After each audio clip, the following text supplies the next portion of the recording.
Here is the uncomfortable truth. A large portion of your Social Security benefits can be taxable. In some cases, as much as 85% of what you receive can be counted as taxable income. Think about that for a second. You paid payroll taxes for decades to earn those benefits, and then later you are taxed again when you collect them. It feels backwards. It feels unfair. But it is perfectly legal, and it happens every single day. What most retirees never learn is that this is not random. It is not luck. It is not the IRS flipping a coin. It is a formula, and once you understand that formula, you can often reduce how much of your benefit gets taxed, sometimes by thousands of dollars every year. That's not a loophole. That is simply understanding the rules of the game before you play. The key concept is something called combined income, sometimes referred to as provisional income. It sounds complicated, but it is really just a calculation. You start with your adjusted gross income, then you add any tax-free interest you might have, like interest from municipal bonds. Then you add half of your Social Security benefits. That total determines how much of your benefits are taxable. There are thresholds. If your combined income stays below certain levels, none of your Social Security is taxed. Go above those levels and suddenly a portion becomes taxable. Cross the next line and as much as 85% can be pulled into your taxable income. The jump can happen faster than people expect, especially when retirement income comes from several different sources. Picture a typical couple. They have Social Security checks coming in, maybe a small pension, and money coming out of an IRA or a 401k. Each piece seems harmless on its own, but stack them together and suddenly their combined income creeps over the threshold. Just like that, half or more of their Social Security becomes taxable. They did not earn more, they did not get richer. They just crossed an invisible line in the tax code. I have seen retirees living on what feels like a modest monthly budget, yet they are paying taxes they could have avoided with a few simple adjustments. Sometimes it is just the order in which they withdraw money. Sometimes it is claiming Social Security too early. Sometimes it is ignoring tools that have been available for years. These small decisions add up to big dollars over a 20 or 30-year retirement. Take one couple I spoke with recently. Both were retired. They had Social Security, a pension from one spouse's old job, and required withdrawals from a traditional IRA. When we added everything together, their combined income pushed them well past delaying thresholds, so most of their Social Security was taxable. They felt like their taxes were higher in retirement than when they were working part-time. They assumed that was just how it had to be, but the reality was different. If they had delayed claiming Social Security and used their IRA money first, they could have reduced their future required withdrawals and increased their eventual benefit at the same time. Delaying benefits would have grown their monthly checks each year. Spending down the IRA earlier would have meant smaller mandatory withdrawals later. That combination could have kept more of their Social Security from being taxed. Over the course of retirement, that strategy alone could have saved tens of thousands of dollars. This is where timing becomes powerful.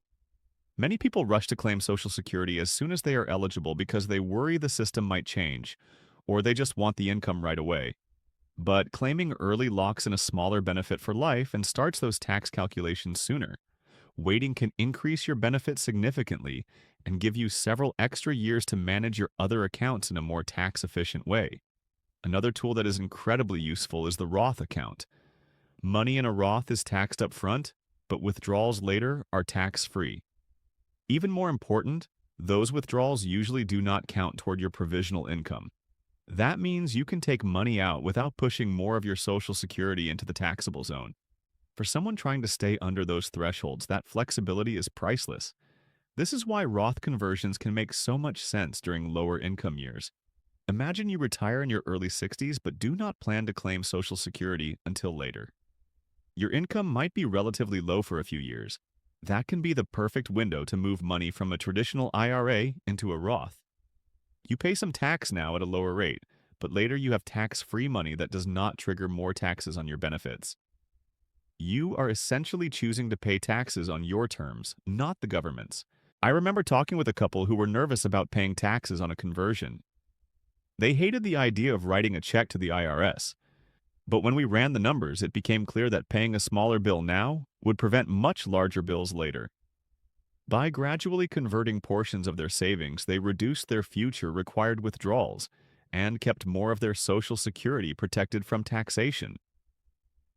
A few years later, their tax returns looked dramatically better than their neighbors who had done nothing. Required minimum distributions are another surprise that catches retirees off guard. Once you reach a certain age, the government forces you to start withdrawing money from traditional retirement accounts whether you need it or not. Those withdrawals are treated as ordinary income. That extra income can push you over the thresholds and make more of your Social Security taxable. It can feel like a double hit. The smart move for many people is to start drawing down those accounts earlier before they are forced to. Spreading the withdrawals over more years can keep you in a lower tax bracket and prevent one big spike later in life. It is much easier to manage taxes when you are choosing the timing instead of being forced into it. There are also special strategies for people who give to charity. If you are already donating money, sending it directly from your IRA to a qualified charity can satisfy your required withdrawal without counting as income. That means you help a cause you care about and avoid increasing your provisional income at the same time.